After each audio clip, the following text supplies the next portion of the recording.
রাব্বুল আলামিন বলেন ওয়াসারিউ ইলা মাগফিরাতিম মির রাব্বিকুম ওয়া জান্নাতিন আরদুহাস সামাওয়াতি ওয়াল আরদ উইদ্দাত লিল মুত্তাকিন। জোরে বলেন আল্লাহু আকবার।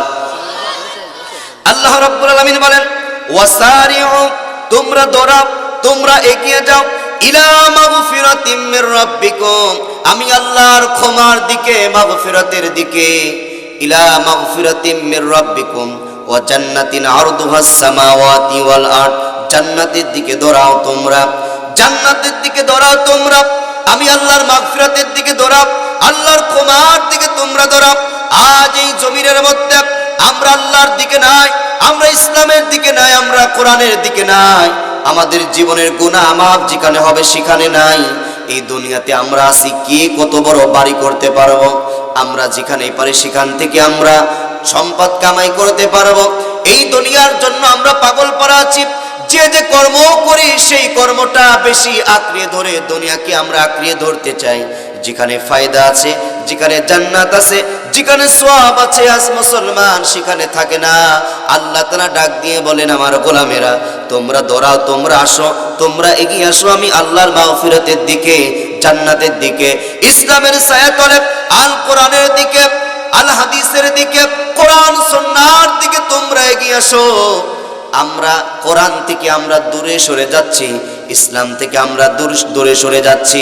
কিন্তু আল্লাহর নবীর সাহাবীরা এমন ছিল, তাদের জীবন দিয়ে টাকা পয়সা অর্থ সম্পদ সব কিছু ত্যাগ করে তারা পরকালের জন্য, আল্লাহর মাগফিরাতের জন্য তারা এগিয়ে চলেছেন। একজন সাহাবী ছিলেন, সাহাবীর নাম হচ্ছে আব্দুল উজ্জা, একজন সাহাবী ছিলেন।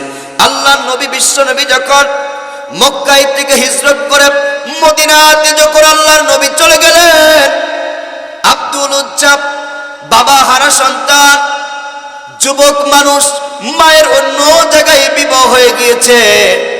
আব্দুল উজ্জা তার চাচার বাড়িতে লালিত পালিত হয়, টাকা পয়সা অর্থ সম্পদ বাড়ি গাড়ি সব কিছু চাচা করে দিয়েছে। উটের পাল আছে, মহিষের পাল আছে, গাড়ি আছে, বাড়ি আছে, শান্তি আছে, সব কিছু আব্দুল উজ্জার মধ্যে আছে।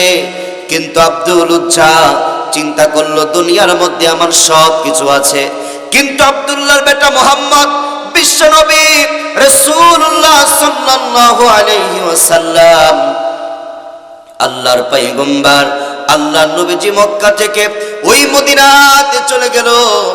আমার একজন পছন্দের লোক ছিল, আমি নবীজির কাছে ইসলাম গ্রহণ করতে চেয়েছি, আমি কালেমা গ্রহণ করতে চেয়েছি, আমি মুসলমান হতে চেয়েছি, আমি জান্নাতের পথ আমি খুঁজেছি। কিন্তু ওই আব্দুল্লাহর বেটা মুহাম্মদ এই মদিনা ছেড়ে যখন এই মক্কা ছেড়ে মদিনায় চলে গেল, হঠাৎ করে তার চাচাকে ডাক দিয়ে বলেন, চাচাজি, আমার চাচা গো, আপনি ওই আব্দুল্লাহর বেটা মুহাম্মদ বিশ্বনবী, যাকে আপনারা আল আমিন বলেন, যাকে আপনারা সত্যবাদী বলেন, তার চেয়ে ভালো মানুষ এই মদিনার মক্কার জমিনে আর একটা মানুষও নাই। আর চাচা গো, যেই আব্দুল্লাহর বেটা মুহাম্মদ বিশ্বনবীকে এই মক্কা থেকে তাড়িয়ে দিয়ে মক্কার মানুষেরা তাকে আল আমিন বলতো, বিশ্বাসী বলতো, কিন্তু নির্যাতন করে তার বিরুদ্ধে বিভিন্ন এরকম করে মামলা জারি করে যে ইজরত করে ওই মদিনার বুকেতে চলে গিয়েছে। গো চাচা, ওই আব্দুল্লাহর বেটা মুহাম্মদ আপনার কাছে কেমন মানুষ? বলে, ও ভাতিজা, যেই মুহাম্মদের কথা একবার উচ্চারণ করেছো, দ্বিতীয়বার আর উচ্চারণ করবে না, দ্বিতীয়বার আর বলবেন না। বলবে, চাচা বললে কি হবে? এবার ভাতিজা বললেন, চাচা বললে কি হবে? চাচা ডাক দিয়ে বলেন, ও ভাতিজা, আব্দুল্লাহর বেটা মুহাম্মদ আমাদের ধর্ম পছন্দ করে না, আমাদের দেবতা পছন্দ করে না, আমাদের মূর্তি পছন্দ করে না, তিনি একমাত্র আল্লাহকে মানে। আমাদের ধর্মর চমকানি দিয়ে সে নিজের ধর্মে, সে আর একটা ধর্ম, তার ধর্মকে সে পালন করে। সুতরাং ওই আব্দুল্লাহর বেটা মুহাম্মদের কথা তুমি বলবা না। ভাতিজা ডাক দিয়ে বলেন, চাচা, অনেক দিনের স্বপ্ন আমার, অনেক দিনের স্বপ্ন আমার, আব্দুল্লাহর বেটা মুহাম্মদ তারে আমি ভালোবাসি গো চাচা, আমি ইসলামকে ভালোবাসি, আমি কোরআনকে ভালোবাসি চাচা। সুতরাং আপনি যতই বলেন আমি তার নাম বলবো না, আপনার সামনে কালেমা পড়ে মুসলমান হয়ে যাব। লা ইলাহা ইল্লাল্লাহু মুহাম্মাদুর রাসূলুল্লাহ। সকলে বলি সাল্লাল্লাহু আলাইহি ওয়াসাল্লাম। চাচা রাগান্বিত হয়ে বললেন, আব্দুল উজ্জাব, ভাতিজা, আমি তোমাকে টাকা দিয়েছি, আমি তোমাকে সম্পদ দিয়েছি, আমি উটের মালিক বানিয়েছি, ব্যবসার মালিক বানিয়েছি, আমি বানিয়েছি। তুমি কালেমা পড়েছ আমার সামনে, আমার বাড়ি, আমার গাড়ি, আমার সম্পদ সব কিছু রাখো, তুমি এখন খালি হাতে আমার বাড়ির থেকে চলে যাও। বললেন, চাচা আমি সব কিছু ছাড়তে রাজি আছি, কিন্তু যেই কালেমা, যেই ঈমান একবার এনেছি, আমি ওই আল্লাহর ওই নবীজির কালেমা আমি ছাড়তে রাজি নাই। চিৎকার দিয়ে বলেন না সুবহানাল্লাহ, আর জোরে কর না সুবহানাল্লাহ। চাচা ডাক দিয়ে বললেন, ভাতিজা শুধু বাড়ি রেখে গেলে হবে না, তোমার শরীরে, তোমার গায়ে যে জামা আছে, পরনের যেই লুঙ্গিটা আছে, ওটা তো আমার কিনা, ওইটা আগে খোলো, তারপরে যাও। যুবক মানুষ, 18 বছর 20 বছরের যুবক মানুষ আব্দুল উজ্জাব চাচার অত্যাচারে, কালিমা পড়ার অপরাধে, বিশ্ব নবীকে ভালোবাসার অপরাধে তার নিজের জামা কাপড় লুঙ্গি গুলো যখন খুলে দিলেন, লজ্জাস্থানের মধ্যে হাত রেখে, আর ওই মায়ের দুয়ারে যখন চলে গেলেন, মা তো অন্য জায়গায় বিবাহ হয়েছে, ওই সন্তানটি মায়ের বাড়ির সামনে চলে গেলেন। মা, জনম দুঃখিনী মা, সন্তানের কথা যখন শোনার সঙ্গে সঙ্গে যখন ঘর থেকে বের হলেন, ডাক দিয়ে বলেন, বেটা। সঙ্গে সঙ্গে সন্তানের চেহারার দিকে তাকিয়ে মুখটা ঘুরিয়ে নিয়েছে। বাবা তোর এই অবস্থা কেন? ডাক দিয়ে বলেন, মা, কালেমা পড়ার অপরাধে, নবীজিকে ভালোবাসার অপরাধে, ইসলামের ছায়াতলে আসার অপরাধে আমার চাচা, আমার টাকা ছিল, আমার সম্পদ ছিল, আমার টাকার অভাব নাই, আমার সম্পদের অভাব নাই, আমার অর্থের অভাব নাই, কিন্তু আমি ইসলামের ছায়াতলে আসার কারণে আমার বাবা আমার জামা কাপড়, অর্থ সম্পদ সব কিছু রেখেছেন। মা ডাক দিয়ে বলে, বেটা, ও বেটা, তুমি কেন আমার কাছে তুমি কি চাও বেটা, তুমি কি চাও? এবার ডাক দিয়া বলতেছেন, মা, আমি আপনার কাছে চাই, ওই বিশ্ব নবী মুহাম্মদের দরবারে আমি যাব, আমাকে একটু কি কাপড় দেওয়া যাবে? তার আম্মা জান একটা কম্বল দিলেন, 2টা বানিয়ে শীতের দিনে একটা গায়ে দিলেন, আর একটা পরনে পরলেন। সন্তান যুবক মানুষ মক্কা থেকে হাঁটতে হাঁটতে মরহুমের মধ্যে পাড়ি দিয়ে আল্লাহর নবী, বিশ্ব নবী যেই মদিনাতে আছেন, নবীজির হুজরাখানার পাশে বসে আছেন। আল্লাহর নবীজি সকালে যখন ঘুম থেকে উঠেছে তাহাজ্জুদের নামাজ আদায় করবে, আল্লাহর পয়গম্বর হুজরা থেকে উঠে দেখে একজন যুবক কনকনে শীতের মধ্যে বসে আছেন। নবী ডাকতে বলেন, যুবক, তোমার বাড়ি কোনে, তুমি কোথায় থাকো? এই গভীর রাত্রি তুমি মদিনাতে কোথায় থেকে এসেছো? তোমার পরিচয় কি? তুমি আমার রুমের সামনে বসে আছো। আব্দুল উজ্জা ডাক দিয়া বলে, হুজুর, আমি পরিচয় দেব, আমার বাড়ি মক্কাতে, আপনি মক্কায় থেকে হিজরত করে মদিনায় এসেছেন, কাফের বেঈমানের অত্যাচারে আপনি হিজরত করে মদিনাতে এসেছেন। ইয়া রাসূলুল্লাহ, নবী গো, আমার বাড়ি ছিল, আমার গাড়ি ছিল, আমার টাকা ছিল, আমার ব্যবসা ছিল, সব কিছু আমার ছিল, জামা কাপড়ের অভাব নাই। আমি যখন কালেমা পড়েছি গো ইয়া রাসূলুল্লাহ, নবী গো, আমি যখন কালেমা পড়েছি, এই কালেমা পড়ার অপরাধে আমার চাচা আমার থেকে আমার চাবি নিল, গাড়ির চাবি, বাড়ির চাবি, সম্পদের চাবি, সব কিছু নিয়ে, এবং কি আমার গায়ের শরীরের কাপড় চোপড় খুলে নিল। ইয়া রাসূলুল্লাহ, সমস্ত কথাগুলো যখন ভেঙ্গে ভেঙ্গে আল্লাহ নবী বিশ্ব নবীকে যখন বলছে, নবীজির চোখে পানি আসছে, আল্লাহর নবী ডাকতে বলেন, যুবক, কোরআনের ছায়াতলে আসার অপরাধে বাড়ি গাড়ি টাকা পয়সা সব কিছু রেখে উলঙ্গ অবস্থায় তুমি মক্কা থেকে মদিনাতে এসেছিলে। যুবক, যুবক আসো, আমি নবীজি মুহাম্মদের বুকের মধ্যে আসো। আল্লাহর নবী আমার আব্দুল উজ্জাকে বুকের মধ্যে জড়িয়ে নিলেন। নেওয়ার পরে আব্দুল উজ্জাকে ডাক দিয়ে বলেন, আব্দুল উজ্জা রে, তোর বাবা নাই, মায়ের অন্য জায়গায় বিয়ে হয়েছে, ইসলামের ছায়াতলে আসার কারণে সব কিছু ত্যাগ করে যখন তুমি ইসলামের ছায়াতলে এসেছো রে, তোমার নাম আব্দুল উজ্জা নয়, আমি বিশ্বনবী, আমি মুহাম্মদ, তোমার নাম দিলাম আব্দুল্লাহ। আজকের থেকে তোমার নাম আব্দুল্লাহ। আব্দুল্লাহ আসহাবে সুফার সাহাবীদের সঙ্গে থাকে। যে সমস্ত সাহাবীরা মক্কা থেকে হিজরত করে মদিনাতে চলে গিয়েছে, যাদের ঘর নাই, বাড়ি নাই, সংসার নাই, সম্পত্তি নাই, আসহাবে সুফার 70 থেকে 72 জন সাহাবী ছিল। এই হযরতে আব্দুল্লাহ আল্লাহর নবীর সাহাবী যখন কোরআন পড়ে, আল্লাহর নবীর সাহাবী যখন কোরআন পড়েন, অন্য সাহাবীরা বলে আমাদের কোরআন পড়তে ডিস্টার্ব হয়। নবীজির কাছে গেলেন, ইয়া রাসূলুল্লাহ, ইয়া হাবিবাল্লাহ, ওগো আল্লাহর নবীজি, নতুন যে মক্কা থেকে যে সাহাবী এসেছে ওই আব্দুল্লাহ যখন কোরআন পড়ে আমাদের ঘুমে ডিস্টার্ব হয়। আল্লাহর নবী ডাকতে বলেন, আমার সাহাবীরা রে, এই আব্দুল্লাহর ঈমানের, আব্দুল্লাহর ইসলাম গ্রহণ করা কঠিন, তোমরা তাকে বাধা দিও না। কোরআন যারা পড়ে, আল্লাহর সঙ্গে তারা কথা বলে, কোরআনুল কারীম যারা তেলাওয়াত করে, তারা আমার আল্লাহর সঙ্গে তারা কথা বলে। আব্দুল্লাহর কোরআন তেলাওয়াত তোমরা বন্ধ করো না। আব্দুল্লাহর ঈমান আনা কঠিন, ঈমান আনা কঠিন। কিছুদিন পরে যখন জিহাদের ময়দানে যাবেন, জিহাদের ময়দানে যখন যেতে হবে, আল্লাহর নবীজি যখন তাবুকের প্রান্তরে যখন যাবেন, নবীজি সাহাবীদেরকে বললেন, আমরা জিহাদের ময়দানে যাব, যে যা পারো তোমরা দান করতে থাকো। যুবক যুবতীরা দান করেছে, মহিলারা কেউ নাকের দুল, কেউ কানের ফুল। হযরতে আবু বকর তো সব কিছু নিয়ে আসছেন। নবীজি জিজ্ঞাসা করেন, আবু বকর, রক্ত কাফেরদের জন্য আপনি, রক্ত কাফেরদের জন্য আপনি তোমার বাড়িতে কি রেখেছো? বলি, ইয়া রাসূলুল্লাহ, আমার বাড়িতে আল্লাহ এবং আল্লাহ রাসূল আছে, আর তো কেউ নাই, আমার তো কোনো সম্পদ নাই।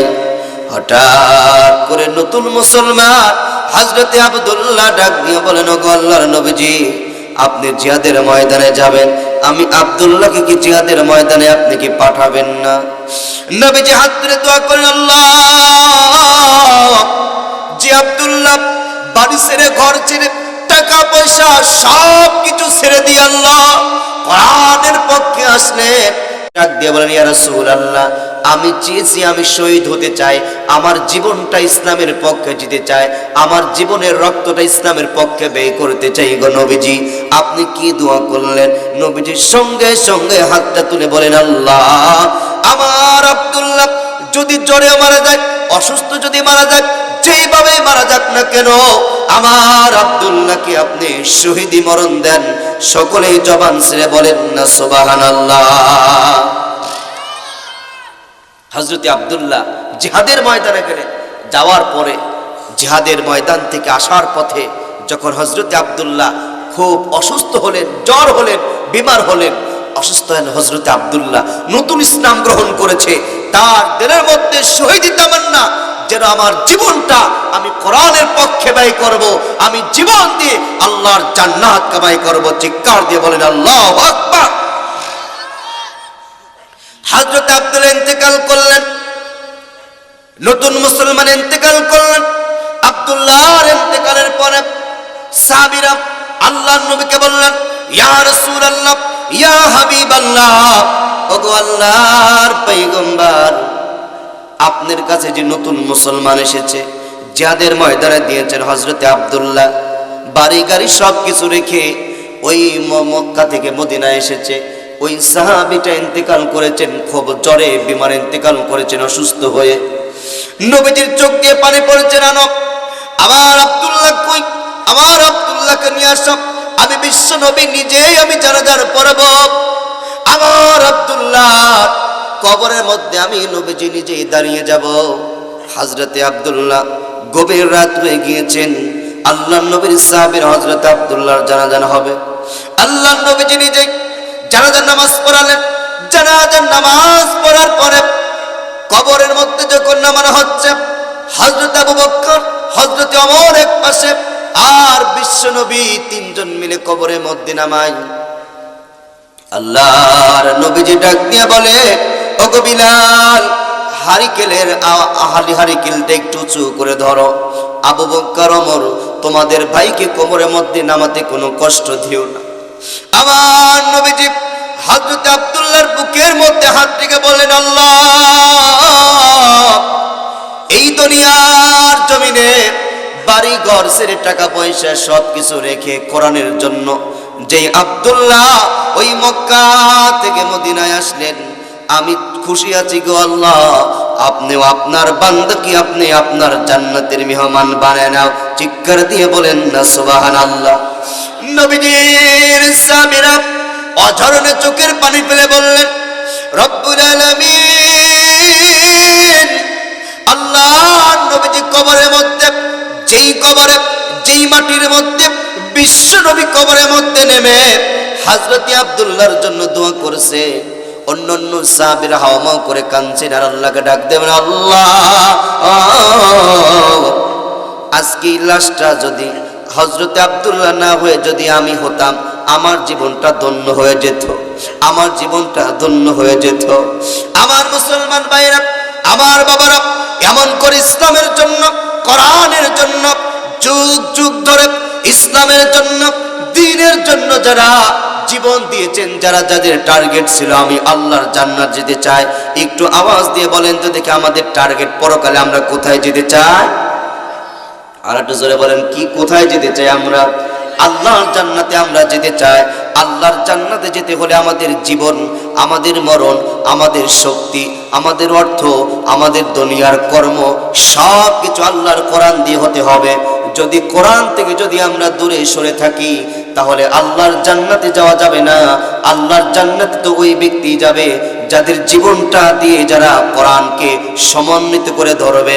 আল্লাহ রাব্বুল আলামিন বলেন, আম হাসিবতুম আন তাদখুলুল জান্নাতা ওয়া লাম্মা ইয়াতিকুম মাসালুল লাযীনা খালাউ মিন ক্বাবলিকুম মাসাতুহুমুল বাসাউ ওয়াদ-দাররাউ ওয়া যুলজিলু হাত্তা ইয়াকুলার রাসূল। সকলেই বলেন আল্লাহু আকবার। কোরআনে কারীমের দ্বিতীয় নাম্বার সূরা, সূরার নাম সূরাতুল বাকারা, আয়াত নাম্বার 214। আল্লাহ বলেন, আম হাসিবতুম, তোমরা কি মনে করেছ, আও তাদখুলুল জান্নাহ, এত সহজে সহজে আমি আল্লাহর জান্নাতের মধ্যে তোমরা চলে যাবে? এই সমাজের মানুষকে আল্লাহ প্রশ্ন করছেন, আন তাদখুলুল জান্নাহ, প্রশ্নবোধক আছে, তোমরা কি মনে করে যে এত সহজে সহজে আমি আল্লাহর জান্নাতে যাবে? সামান্য কিছু দান করে তুমি আমি আল্লাহর জান্নাতে যেতে চাও? তুমি হজ করে আমি আল্লাহর জান্নাতে যেতে চাও? তুমি টাকা পয়সা কিছু কামাই করে তুমি জান্নাতে যেতে চাও? তুমি কিছু নামাজ আদায় করে জান্নাতে যেতে চাও? তুমি মসজিদ মাদ্রাসার গোরস্থানের দায়িত্বশীল হয়ে তুমি জান্নাতে যেতে চাও? আমি আল্লাহর জান্নাতে তো সহজ না, সহজ নাই। আল্লাহকে বলছি, আল্লাহ, আপনার জান্নাতে যেতে হলে আমাদের কি করতে হবে? আল্লাহ ডাক দিয়ে বললেন, ওয়ালাম্মা ইয়াতিকুম মাসালুল লাযিনা খালাউ মিন ক্বাবলিকুম মাসাতহুমুল বাসা ওয়াদ-দাররা ওয়া যুলজিলু হাত্তা ইয়াকুলার রাসূল। আল্লাহর জান্নাত যেতে হলে ত্যাগ তিতিক্ষা, অর্থ সম্পদ জীবনের ঝুঁকি দিয়ে, জীবনকে বিসর্জন দিয়ে আল্লাহর কোরআনকে যারা আঁকড়িয়ে ধরবে, দিনকে যারা আঁকড়িয়ে ধরবে, সাহাবীদের মধ্যে জীবনকে বিসর্জন দিয়ে ত্যাগ তিতিক্ষা অপেক্ষা করে যারা কোরআনকে সমন্বিত করে ধরবে, ওই ব্যক্তির আল্লাহর জান্নাতি হবেন। সকলে গলার আওয়াজ উঁচু করে বলেন না আল্লাহু আকবার। এবং কি সাহাবীরা না, আল্লাহর নবী পর্যন্ত হাত্তা ইয়াকুলার রাসূল, রাসূল পর্যন্ত আল্লাহর কাছে হাত তুলে বলে, আল্লাহ, তোমার দরবার থেকে কখন সাহায্য আসবে? আল্লাহ ডাক দিয়ে বললেন, আলা নিশ্চয় নাসরুল্লাহি করিব, আমি আল্লাহর সাহায্য তোমাদের পাশে আছে। কন্যা সুবহানাল্লাহ। এই জন্য আমাদের জীবন সাহাবীদের মতো আমাদের জীবন বাজি রেখে কোরআনের পক্ষে দ্বীনের পক্ষে থাকলে আল্লাহ বলে আমার জান্নাত এত সোজা নয়। আল্লাহ দুনিয়াতে শুধু নামাজ পড়ে টুপি মাথায় দিয়ে সামান্য কিছু ইবাদত করে আমি আল্লাহর জান্নাত আশা করো না, বান্দা নয়। তোমাদের জীবনটা সাহাবীদের মতন ত্যাগ তিতিক্ষা অর্থ সম্পদ জীবনটা আমি আল্লাহর কোরআনের জন্য দিতে হবে। কন্যা আল্লাহু আকবার। আরো জোরে বলেন আল্লাহু আকবার। তারপরে বান্দা আশা করা যায় আমি আল্লাহর জান্নাতে যাবে। যারা আল্লাহর কোরআনের জন্য যারা জীবন দিয়েছে, যারা শহীদ হয়েছে, তাদেরকে তোমরা মৃত্যু বলো না, তারা হচ্ছে জীবিত। তারা কি কথা বলেন? তারা কি? তারা জীবিত। যারা কোরআন পড়তে, এই কোরআন লেখার একজন তাফসীর কারক ছিল, এই কোরআন লিখেছেন। এই কোরআন লেখার কারণেই তাকে জেল খেটতে হয়েছে, এমন একজন ব্যক্তি ছিলেন। তাফসিরে ফি জিলালিল কোরআন লিখেছেন সাইয়্যিদ শহীদ কুতুব রাহিমাহুল্লাহ। এদিকে খেয়াল করেন, সাইয়্যিদ শহীদ কুতুব রাহিমাহুল্লাহ তিনি তাফসিরে ফি জিলালিল কোরআন লিখেছেন। তৎকালীন সময়ে মিশরের জমিনে মানুষরা যখন ভালো হয়ে যায়, তখন ওই দেশের মিশরের স্বৈরাচার বাদশা ছিলেন, বাদশা জাবের আব্দুল নাসের। এই জাবের নাসের ডাক দিয়ে বললেন, আমার লোকেরা শোনো, এই মানুষগুলো ভালো হয়ে যাচ্ছে, মানুষরা আমার কথা শোনে না, তার কারণ কি? বলে যে মাননীয় মহোদয়, আপনার কথা মানুষ শুনছে না, মানছে না, ওই কারণে। কারণ এই মিশরের জমিনে একজন তাফসীর লেখক, একজন গবেষক, একজন দ্বীন প্রচারক, যিনি একটা কিতাব লিখেছেন যার নাম তাফসিরে ফি জিলালিল কোরআন। এই কোরআন পড়ে, এই কোরআন মানে, তাদের স্রষ্টা মানে, আপনার মতো মানুষ মানে না, এই জন্য তারা আপনার আইন মানে না। কন্যা আল্লাহু আকবার। এবার স্বৈরাচার বাচ্চা জাবের আব্দুল নাসের ডাক দিয়ে বললেন, যেই মোল্লা, যেই টুপিওয়ালার কথা শুনে মানুষটা ভালো হয়ে যাচ্ছে, আমার কথা মানছে না, আমার দেশের আইন মানছে না, তাদের স্রষ্টার আইন মানছে, ওই মোল্লাকে, ওই আলেমকে, ওই কুতুবকে তোমরা ধরো, জেলখানার মধ্যে ভরো। আর হুজুরকে ধরে যখন জেলখানার মধ্যে যখন বন্দি করলেন, এবার মানুষরা যখন আন্দোলন শুরু করে দিল, মানুষরা যখন হই হাল্লা শুরু করে দিল, একজন ভালো মানুষকে জেলের মধ্যে নিলে সাধারণভাবে সকল মানুষ তো প্রতিবাদ করবে। এই প্রতিবাদ শুধু বর্তমানে নয়, পূর্বেও ছিল, নবীর যুগেও ছিল। কথা কোন ঠিক কিনা? মিশরের জমিনে কোরআন লেখার অপরাধে সাইয়্যিদ শহীদ কুতুব রাহিমাহুল্লাহকে যখন জেলখানার মধ্যে যখন বন্দি করা হলো, মানুষ যখন আন্দোলন শুরু করে দিল, এমত অবস্থায় স্বৈরাচার বাচ্চা জাবের আব্দুল নাসের ডাক দিয়ে বললেন, আলেমকে শুধু জেলখানায় রাখলে হবে না, এখন তাকে ফাঁসি দিয়ে দাও। কি দিয়ে দাও? কথা কয় নাকি? কি দিয়ে দাও? ফাঁসি দিয়ে দাও। এবার ফাঁসি দিবে। এবার ফাঁসি দেওয়ার আগ পর্যন্ত জেলখানার মধ্যে ইমাম আছে, হুজুর আছে। কি আছে? কথা কন না, কি আছে?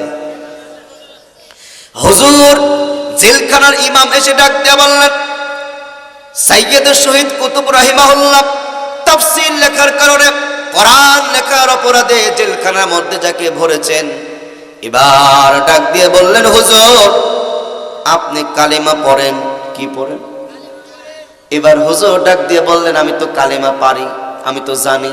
তা হুজুর, আপনি যে কালেমা পারেন তা আমিও জানি, কিন্তু আমি হচ্ছে এই জেলখানার ইমাম, আমি যদি কালেমা যদি না পড়াই, আমার বেতন ভাতা কাটা যাবে, আমাকে অসম্মানিত করা হবে, আমার চাকরি থেকে বহিষ্কার করা হবে।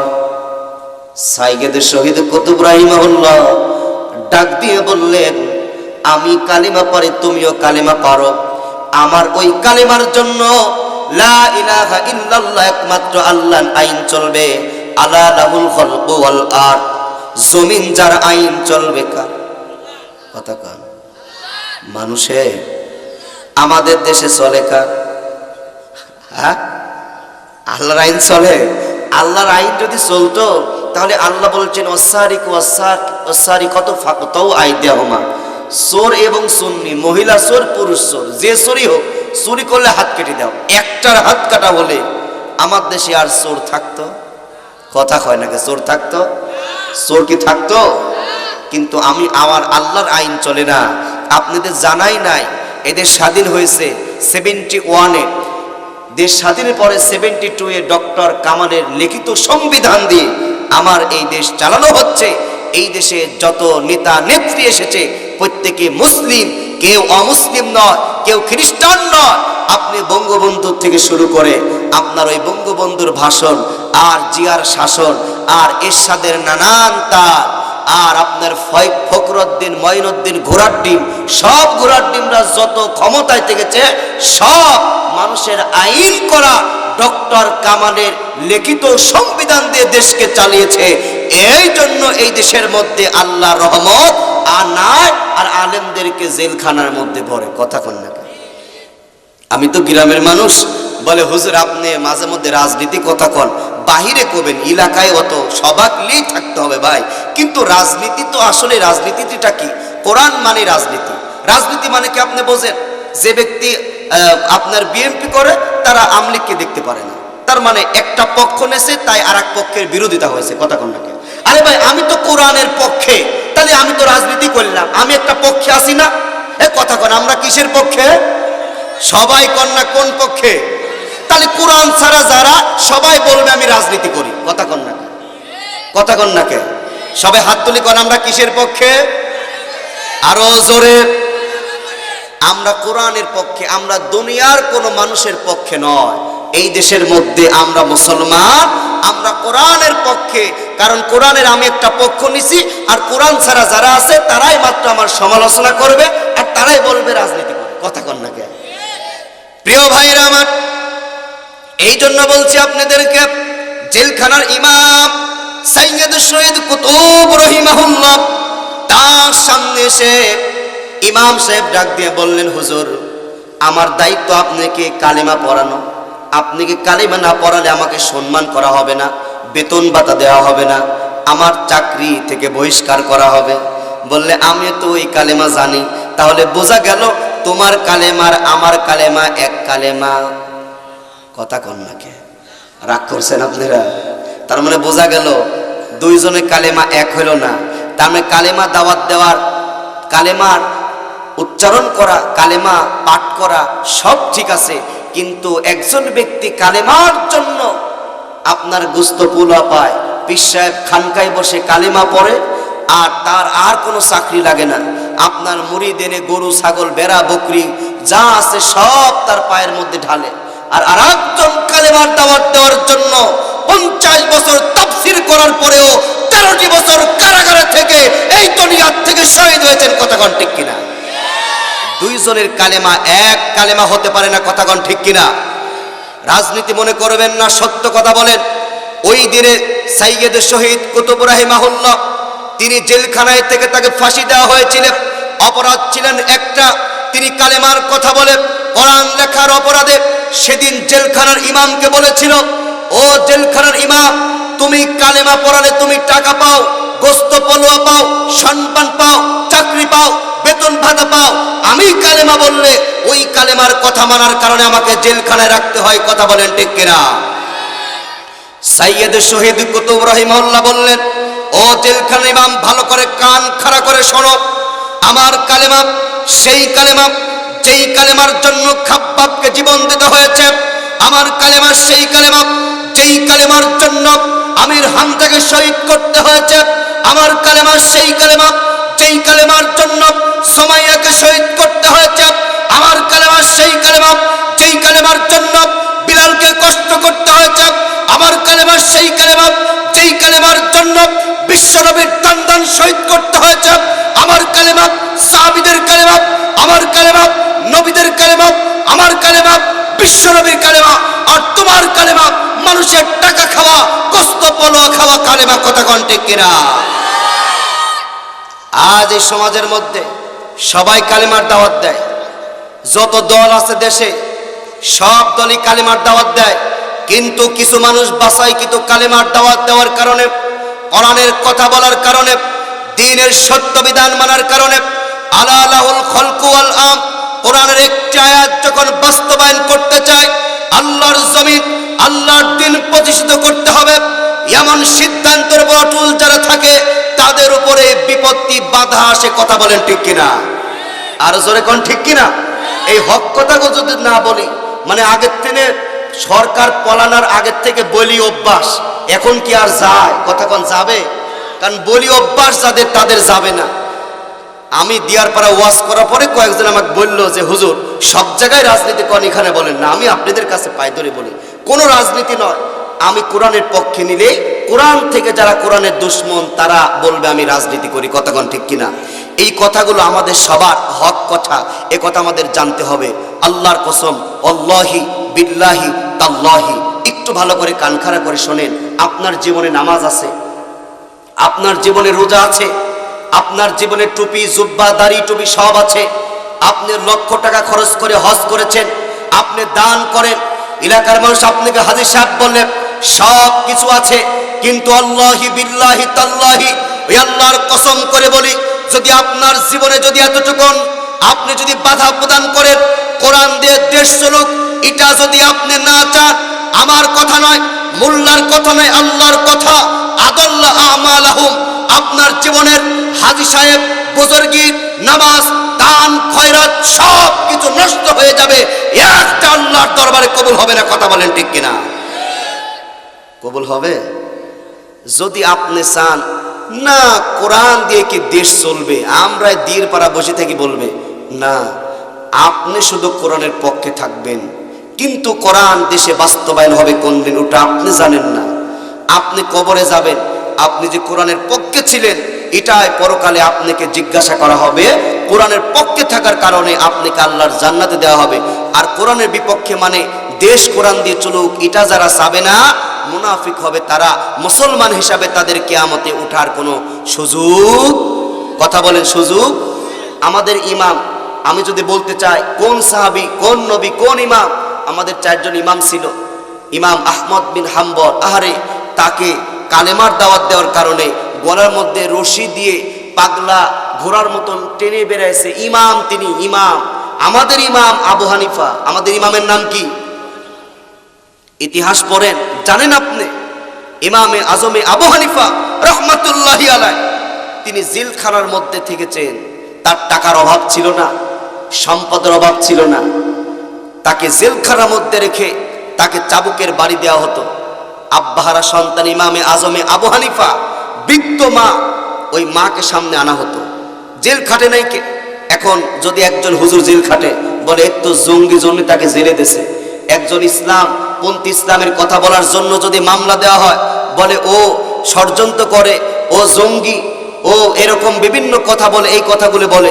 কিন্তু সত্যর পক্ষে থাকার কারণে আপনার মতন আমার মতন লোক নয়, যারা আল্লাহর কাছে দামি মানুষ, যাদের মাযহাব মানে ওই ইমাম, ইমামে আজমে আবু হানিফা রহমাতুল্লাহ আলাইহি, তিনিও জেলখানার মধ্যে থেকে জেলখানায় মারা গিয়েছে। আপনার ইমামে আজমে আবু হানিফাকে যখন মারা হতো আর তার মাকে সামনে আনা হতো, আহা, মা শুধু কাঁদতেছে কাঁদতেছে, আর আবু হানিফাকে মারা হচ্ছে, জেলখানার মধ্যে মারা হচ্ছে, হুজুরকে মারা হচ্ছে, আর আবু হানিফার মা চোখের পানি ফেলে দিয়ে কাঁদতেছে, আর আবু হানিফা মায়ের দিকে তাকিয়ে আছে। এবার আবু হানিফা চোখের পানি ফেলে, ওই সরকার আপনার ওই সময় তৎকালীন স্বৈরাচার বলে যে তোমার মা কাঁদছে, তোমার যদি ময় হয় তাহলে তুমি বলো, আর এই দিনের দাওয়াত কালেমার দাওয়াত তুমি দিবা না। বলে দূর থেকে তার মা ডাক দিয়ে বলে, ইমামে আজমে আবু হানিফার মা ডাক দিয়ে বলে, বাবা আমি যে কাঁদছি এমনি কাঁদি নাই, আমি কাঁদি ওই কারণে যেন বাবা তুই কি বাতিলের সামনে কি মাথা নত করিস নাকি এর সামনে মাথা নত করিস, কালেমা থেকে দূরে সরতে নাকি ঈমান হারা হোস নাকি, ওই জন্য আমি মা কান্দি। তোকে মারার জন্য 1 ইঞ্চ আমি কান্দি না। আমি তোর মা বলছি, বেটা তুই আল্লাহর দ্বীনের পক্ষ থেকে শহীদ হয়ে যাবি, আমি তোর মা গর্ব করে শহীদের মা হিসাবে হাসর উঠতে চাই। আল্লাহু আকবার কর। আপনি যান, আপনি যারা আমাদের বড় যারা ছিল, যারা কোরআনের তাফসীর লিখেছে, যাদের আমরা মাযহাব মানি, আলামায়ে কিরাম যারা আছেন, ইসলামের পক্ষে যারা থেকেছে যুগ যুগ ধরে, আল্লাহর নবী পর্যন্ত প্রত্যেককে বাধা প্রদান করতে হয়েছে ইসলামের পক্ষে আসতে। সম্মানিত ভাইরা আমার, একান্ত আপনজনের আমার, এই জীবনের শেষ নয়, আর একটা জীবন আছে। ওই জীবনের নাম হচ্ছে পরকাল। আমাদের প্রত্যেকে পরকালকে ধরা দিতে হবে। আমরা যদি এই দুনিয়ার জমিনে আল্লাহর পক্ষে থাকি, কোরআনের পক্ষে যদি থাকি, দ্বীনের পক্ষে যদি থাকি আল্লাহর কাছে আমরা দামি মানুষ হব। যদি আমরা দ্বীনের পক্ষে যদি না থাকি, আমাদের যদি জাহান্নাম হয়ে যায়, ওই জাহান্নামের কত ভয়ঙ্কর আগুন, ওই জাহান্নামের আগুন আমরা সহ্য করতে পারবো না। ওই জাহান্নামের আগুন আমরা সহ্য করতে পারবো না। যখন আমরা জাহান্নামী হয়ে যাব, জাহান্নামের মধ্যে যখন ফেলিয়ে দিবে, এই দুনিয়ার আব্বা মা সন্তান কেউ আমাদের চিনবে না। এই চরম দুনিয়ার বাস্তবতায় বাবা যে অপরাধ করেছে সন্তান জানে না, সন্তান যে অপরাধ করেছে বাবা জানে না, স্বামী যে অপরাধ করে স্ত্রী জানে না, স্ত্রী যে অপরাধ করেছে স্বামী জানে না। এই পৃথিবীর চরম বাস্তবতায় বাবা স্বামী যে অপরাধ করেছে স্ত্রী যদি জানতো, ওই স্ত্রী ওই স্বামীর আর ভাত খেত না। বাবা যে অপরাধ করেছে সন্তান যদি জানতো, সন্তান বাবা হিসাবে পরিচয় দিত না।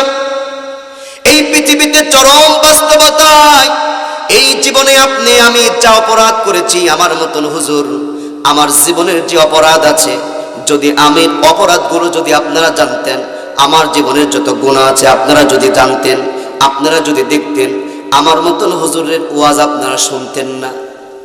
কিন্তু এই পৃথিবীর সন্তানের অপরাধ বাবার কাছে প্রকাশ পায় না, স্বামীর অপরাধ স্ত্রীর কাছে প্রকাশ পায় না।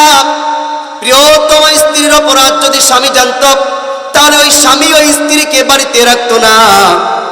কিন্তু সমস্ত অপরাধ যিনি জানেন, একটু গলার আওয়াজ উঁচু করে বলেন তিনি কে?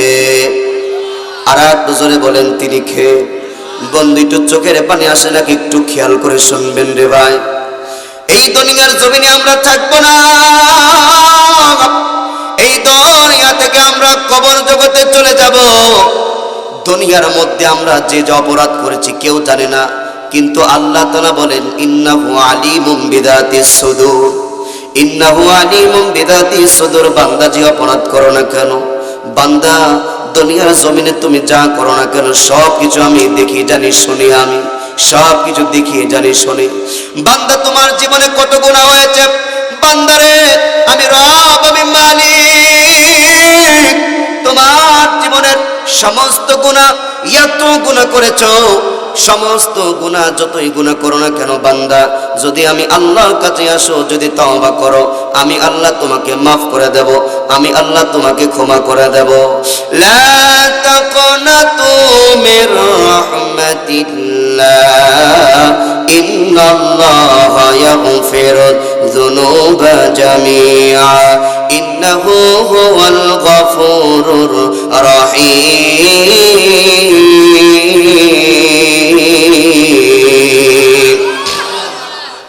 আল্লাহ তাআলা ডাকতে বলেন, গোলাম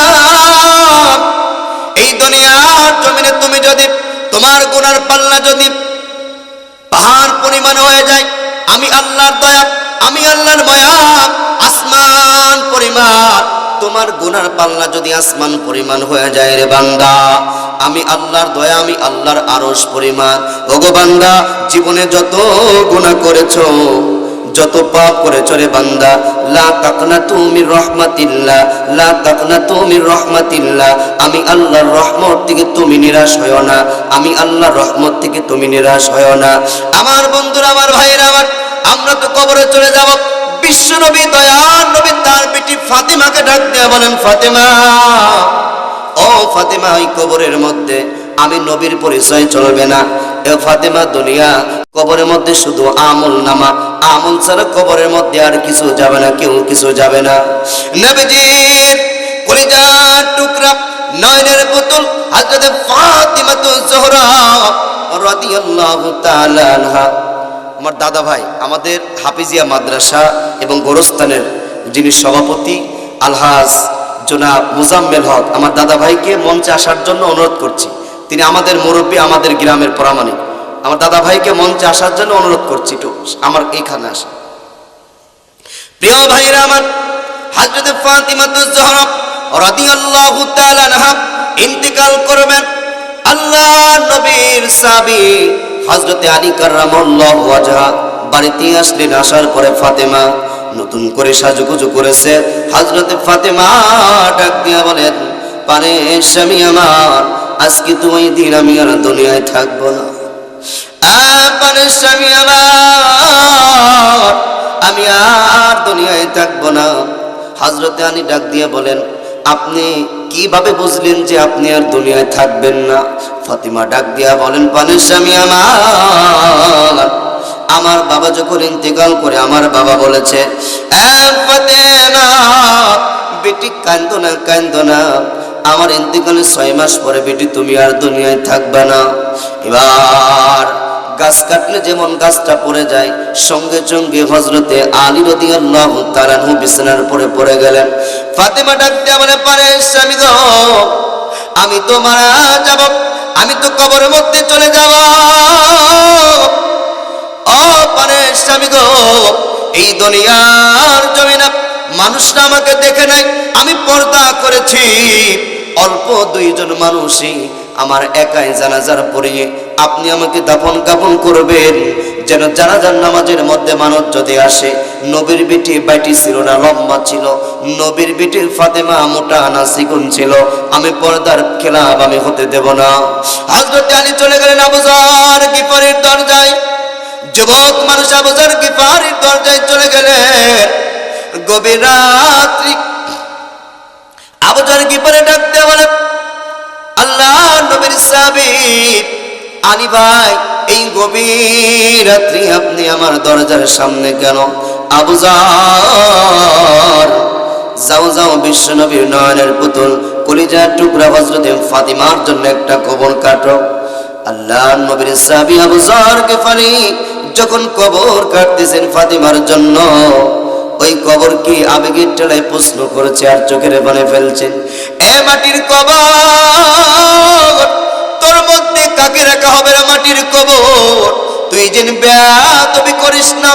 শেরে খোদা আলী কাররামাল্লাহু ওয়াজহা, আল্লাহ নবী যাকে আসাদুল্লাহিল গারিব, ইসলামের বাগ বলেছে, এ কবর তুই বেয়াদবি করিস না, এই মাটির কবর তোর মধ্যে রাখা হবে জান্নাতি নারীদের সরদারিনী হযরতে ফাতিমা জোহরা রাদিয়াল্লাহু তাআলা আনহাকে রাখা হবে।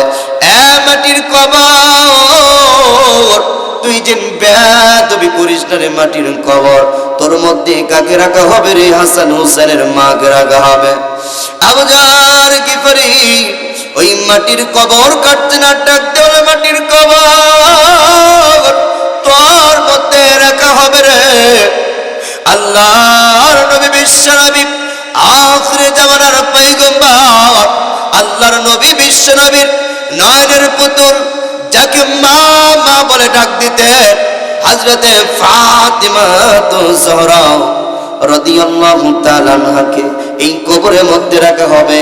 এই মাটির কবর তুই যেন বেয়াদবি করিস না। মাটির কবর আওয়াজ দিয়ে বলেন, আবু যর গিফারি, আমি বিশ্ব নবীর বিটিকে চিনি না, আমি ফাতিমাকে চিনি না, আমি হাসান হুসেনের মাকে চিনি না, আমি কবর চিনি শুধু আমল আর আমল, আমল আর আমল। আমার মা বোনেরা, আমার মুরব্বী আব্বারা, যদি ওই কবরের মধ্যে যদি ওই ফাতিমাকে যদি না চেনে, হাসান হুসেনের মাকে যদি না চেনে, বিশ্ব নবীকে যদি না চেনে, ওই মাটির কবর আপনিকেও চিনবে না, আমাকেও চিনবে না। ভাইয়েরা, এই জন্য মাটির কবর যাওয়ার আগে আমাদেরকে ইমানে কিনকে মজবুত করতে হবে, কোরআনের পক্ষে থাকতে হবে, দ্বীনের পক্ষে থাকতে হবে, কোরআনের পক্ষে থাকতে হবে, দ্বীনের পক্ষে থাকবে। এই দুনিয়ার জমিনে আমরা থাকব, কখন যেন কবর থেকে কখন যেন ওই কবর জগতে চলে যাব আমরা জানি না। আমাদের অজান্তে আমাদের বাড়ি থাকবে, গাড়ি থাকবে, সম্পদ থাকবে, টাকা পয়সা সব কিছু থাকবে। এবার এই দুনিয়ার জমিনে কত অজান্তে চলে যাচ্ছি, আমরা থাকবো না। আপনি এই বাড়ির মধ্যে, এই শহরের মধ্যে 2 বিঘা জমির মালিক, ওই শহরে আপনার 5 বিঘা জমির মালিক, জমি জমা সব থাকবে। যখন এই দিয়ার পাড়ার কবরস্থানের মধ্যে রাখা হবে, আপনার অজান্তে কবরের মধ্যে যখন রাখা হবে, আপনি কিছুই নিতে পারবেন না। যারা আল্লাহর পক্ষে, দ্বীনের পক্ষে যারা দান করো